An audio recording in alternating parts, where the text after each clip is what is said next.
Certificate. न्यायालय के presiding officer भी हुआ करते हैं, और अगर कंटेम्प्ट आप चलाना जानते हैं तो अधिवक्ता contempt of the court act का जानने वाला है, वो ये जानता है कि आपके खिलाफ भी कंटेम्प्ट चल सकता है। कंटेम्प्ट दुतरफा चलेंगे और आपको भी कंटेम्प्ट झेलने के लिए तैयार रहना चाहिए। मित्रों, ये बात कोर्ट है, अधिवक्ता न्यायालय का अधिकारी है, और दूसरी तरफ पीठासीन अधिकारी हमारे प्रति इस तरीके का बर्ताव करे जैसे कि हम कोई उसके सबॉर्डिनेट हैं। तो हम कई बार ये बता कि अधिवक्ता लोग हड़ताल पर पहुंच जाते हैं। मित्रों, मेरा कई बार इस बारे में बहुत गंभीर विचार विमर्श हुआ है इस टाइप के बारे में। अधिवक्ता जैसा मैंने कहा कि अपनी कमाई स्वयं करता है, अपना कुआं खुद खोदता है और उसका पानी पीता है, और जिस दिन अधिवक्ता हड़ताल करता है उस दिन वो हड़ताल नहीं करता, वो भूख हड़ताल करता है। तो मित्रों, हमारी हड़ताल से आपको आपके कोटे के ऊपर असर पड़ता है, और आप अपने कोटे के चक्कर में परेशान होकर ये कहते हैं कि साहब, कोई बहाना बनाना चाहते हैं कि वादकारी बहुत परेशान होता है आपकी हड़ताल से, न्यायिक व्यवस्था में गड़बड़ी आती है। लेकिन आप दूसरी तरफ दूसरा अहमद बयान लिख रहा है, तीसरी तरफ प्रिसाइडिंग ऑफिसर बयान लिख रहा है या बहस सुन रहा है। एविडेंस एक्ट कहता है, जनरल रूल्स क्रिमिनल कहते हैं साथ देने के लिए उपस्थित नहीं होना चाहिए। मित्रों, हम बार काउंसिल के सारे प्रस्तावों को मानना चाहते हैं और हम उनका पालन भी करवाना चाहते हैं, लेकिन साथ साथ हम ये भी चाहते हैं कि बार काउंसिल भी हमारे सम्मान की रक्षा के लिए हर समय हमारे साथ रहे, और जब कभी आवश्यकता हो, जब कभी किसी जिले से, जब कभी कहीं से भी किसी पीड़ित अधिवक्ता की कोई आवाज आपके पास पहुंच जाए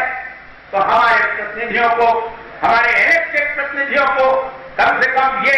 उनका नैतिक दायित्व बन जाता है कि उसके ऊपर तुरंत कार्रवाई करें और तुरंत ध्यान दें। मित्रों, इन सभी बातों के साथ मैं आपको यह विश्वास दिलाता हूं कि आपने कल 14 नवंबर के बारे में जो प्रस्ताव दिया है, उस 14 नवंबर के प्रस्ताव के बारे में, और ये भी शर्मा जी ने जो अभी कहा था कि इस वक्त सही समय है, it when the iron is hot. आज जितनी आवश्यकता इस समय अपने सबल आंदोलन को स्वरूप देने की है, उतनी शायद इससे पहले कभी नहीं थी। इसलिए इस वक्त अपनी पूरी ताकत लगाकर मित्रों, पूरी ताकत के साथ दिल्ली में यह दिखा दीजिए कि हमारी वकीलों की ताकत क्या है और हम देश को कैसी दिशा दे सकते हैं। इन्हीं बातों के साथ मैं आपसे ये निवेदन करूंगा कि बार काउंसिल उत्तर प्रदेश और बार काउंसिल ऑफ इंडिया के हर आह्वान पर हम लोग पूरी तरीके से साथ रहें, और इनसे भी ये निवेदन करूंगा कि अधिवक्ता हितों की लड़ाई में कहीं पीछे न रहिएगा। धन्यवाद। अपने वकील भाइयों की कभी डिफिकल्टी होती है, कभी किसी को हैंडीकैप हो जाता है, कोई बीमार हो जाता है किसी कारण से, उसकी 10,000 से की एक बार सहायता करती है। और जिसकी कोई ऐसी एप्लीकेशन पेंडिंग हो, तो अभी तिवारी जी भी यहाँ पर हैं, तो आज भी हम उसको पास कर सकते हैं। ये अभी एक दरखास्त आई थी, मैं नाम नहीं बताना चाहता हूँ, और मुझे कल शायद जो आपकी सहूलियत जो छपी थी, मुझे ऐसा लगा, मैं उसको ध्यान से नहीं देख पाया कि उसमें शायद जिसकी आपकी यूपी बार काउंसिल ने फाइनेंशियल असिस्टेंस दी है, शायद उसके अंदर उनके नाम आए हैं। हमें किसी की हम अगर हेल्प करते हैं bar association, state bar council या बार काउंसिल ऑफ इंडिया, हमको अपने अकाउंट में तो रखना है क्योंकि हमारे अकाउंट ऑडिट होते हैं, वहाँ में अपने रिपोर्ट में तो रखना होगा, परंतु हम उनके नाम डिस्क्लोज ना करें ताकि, क्योंकि हमारे वकील भाई को ऐसा ना लगे कि बार काउंसिल इंडिया ने या स्टेट बार काउंसिल ने हेल्प की तो उससे ज्यादा की पब्लिसिटी कर दी। तो किसी बार एसोसिएशन की तरफ से अगर कोई रिक्वेस्ट किसी वकील भाई के लिए हो तो वो अभी दे सकते हैं, तिवारी जी उस पर रिकमेंडेशन करेंगे और मैं उस पर ऑर्डर करूंगा। जो ये दरखास्त आई थी वो 3 दिन के अंदर उनको 10,000 रुपये का चेक बार बार जैसे भेज दिया जाएगा। तो किसी की भी कोई दरखास्त हो तो वो अभी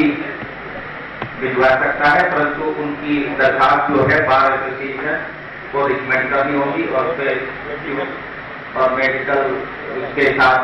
उसका जो सर्टिफिकेट है इस बात को प्रूव करने का बार एसोसिएशन फॉरवर्ड करे, तिवारी जी इसका रिकमेंड करेंगे और अभी मैं उसको ऑर्डर कर सकता हूँ।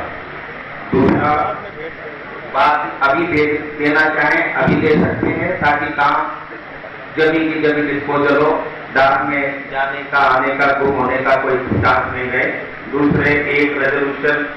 ये आया है, आपको सोचना है कि ये पास करना है या नहीं। This all India lawyers conference held under the auspicious of bar council of India and the bar council of Uttar Pradesh takes a serious view of matter that posts of judicial officers more than half are lying vacant in Uttar Pradesh, which is in fact main reason of delay in dispensation of justice and pendency of cases, resulting in untold suffering to litigants and virtual denial of justice, and urges the central government, the state government and the Honorable High Court to fill up the vacancies without any further delay. अगर आप चाहते हैं बात को अपनी हाथ उठाकर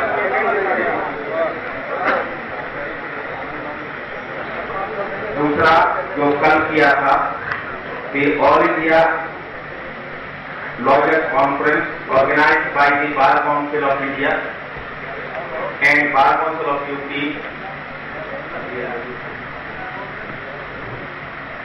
इसका एक और प्रस्ताव है, वो कल हो चुका था, ये एक और प्रस्ताव आया है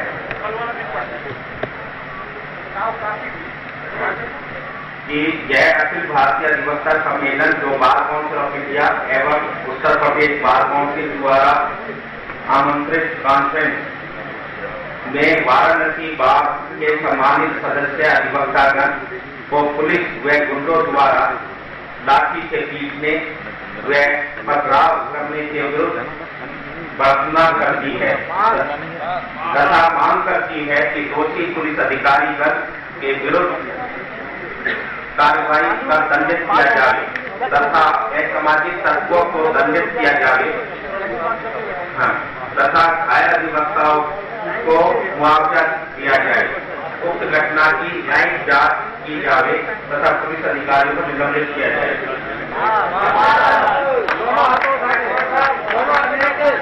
एक और ऐसे प्रकरण कई हैं, ये मैनपुरी प्रकरण है, हमारे खीरामऊ का प्रकरण है, छोड़ते हुए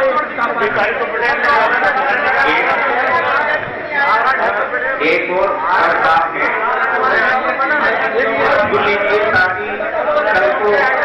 आपको भी पता होना चाहिए कि आपने किस प्रस्ताव को पास किया। कोई पूछे बाहर जाके तो कहोगे कि हमें नहीं पता, तो वो अच्छी बात नहीं है। आगामी होने वाली नहीं, मैं वाराणसी के विषय में आप लोगों को जानकारी दे दूं। बनारस के एक थानाध्यक्ष ने एक वकील को डॉक्टरों के दबाव में एक डॉक्टर के चिकित्सालय में इलाज करते समय उसने एक बच्चे का इलाज नहीं किया, कह दिया कि पैसा नहीं, हम इलाज नहीं करेंगे, इसलिए वह बच्चा आधे रास्ते में मर गया। नागरिकों ने विरोध में होकर उसके नर्सिंग होम में तोड़फोड़ किया, तो दूसरे दिन एक अधिवक्ता को 2 बजे रात को उन्होंने बिठा लिया और बिठाने के बाद सवेरे जब 10 बजे बार के अध्यक्ष ने प्रस्ताव पारित करके जाके पूछा कि आप इनको किस जुर्म बैठाए हैं, इनका कोई रोल हो तो बता दें, तो उन्होंने कहा साहब इनका कोई रोल तो नहीं है, लेकिन ये अधिवक्ता नहीं है। उन्होंने कहा मैं बार का प्रेसिडेंट हूं और मैं कह रहा हूं कि ये अधिवक्ता है, तो उसके बाद भी उनको नहीं छोड़ा। फिर उसके बाद अध्यक्ष और सारे लोग बार में आए और बार में उन्होंने रिजोल्यूशन पास किया। जिस दिन, ये परसों की बात है, मैं वहां से बनारस के लिए मेरा रिजर्वेशन हो गया था इस कॉन्फ्रेंस में आने के लिए, और मेरी मजबूरी थी यहां आना। और प्रस्ताव पारित करने के बाद उन्होंने रिजोल्यूशन पास किया कि हम लोग शांतिपूर्ण धरना करेंगे और हम लोग चक्का जाम करेंगे। वो लोग जब खड़े थे तो पुलिस अधिकारियों ने मेडिकल एसोसिएशन के दबाव में होकर कॉलेज से लड़कों को और वांछनीय तत्वों को बस में भर के बुलाया और वो लड़के अधिवक्ताओं के ऊपर ईंटें और पत्थर फेंकना शुरू कर दिए। उसमें बार के महामंत्री का हाथ टूट गया, कई सीनियर अधिवक्ताओं के पैर टूटे हैं, और जितनी कारें जिनमें अधिवक्ताओं के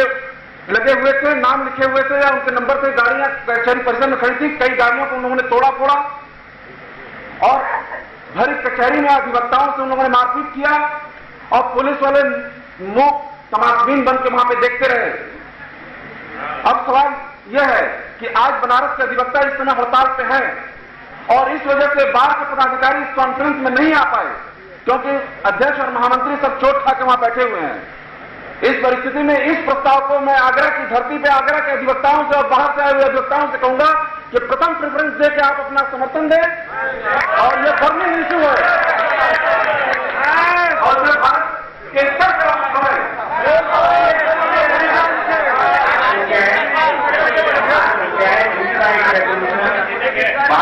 दूसरा रेजोल्यूशन श्री बाबूराम तिवारी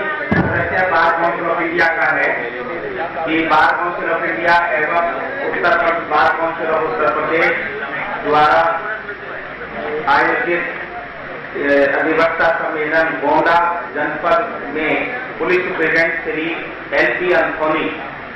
के अनधिकारिक एवं अनुमानित कार्य की घोर निंदा करता है और उत्तर प्रदेश सरकार से मांग करती है कि उन्हें निलंबित करके उनके विरुद्ध न्यायिक जांच कराकर दंडित किया जाए, क्योंकि उन्होंने एक अधिवक्ता श्री सुरेश त्रिपाठी को बिना किसी जुर्म में पीटा और थाने में बंद करवा दिया, जिसका विरोध अधिवक्ता गण द्वारा किया जाए। इस पर उन्होंने 250 अधिवक्ताओं के विरुद्ध फर्जी मुकदमा दर्ज करा दिया। सरकार से मांग करते हैं कि 250 अधिवक्ताओं के विरुद्ध जो FIR दर्ज की गई है उसे वापस दिया जाए। इस सारी बड़ी घटना का सही मामला करने तो नौबत नहीं आती, पिछले की बार वकीलों की था 26 तारीख को आगरा में जो दुर्दशा वकीलों की हुई थी, अगर वहाँ पर एक्सीडेंट हो जाता तो ये दुर्दशा अब नहीं होती, समझा जो हो रही है। देखिए बात वकीलों की कोई जगह नहीं है। देखिए आपके जब बार काउंसिल ऑफ इंडिया ने जब हमको पता चला था आपके बारे में कि हमने रेजोल्यूशन आगरा के बारे में पास किया था,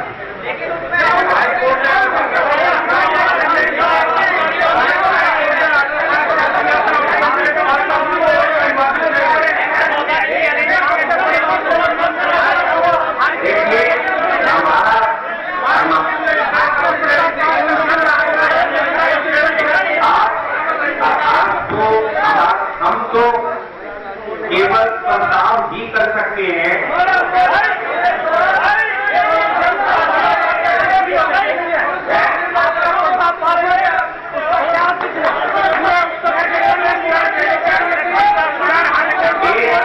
देखिए जरा आप बोलेंगे तो समझ में आएगी। हमारा कहना यह है आगरा में लाठीचार्ज हुआ,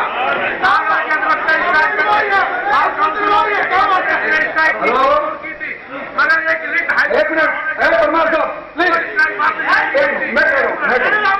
तो वो स्ट्राइक वापस नहीं लेनी चाहिए। 26 दिसंबर 2001 को आगरा के प्रशासन ने जिस बेरहमी से आगरा के दीवानी में घुस करके लाठीचार्ज किया, लोगों को घायल किया, जिस पर प्रदेश के बार काउंसिल ने भी हड़ताल की और ऑल इंडिया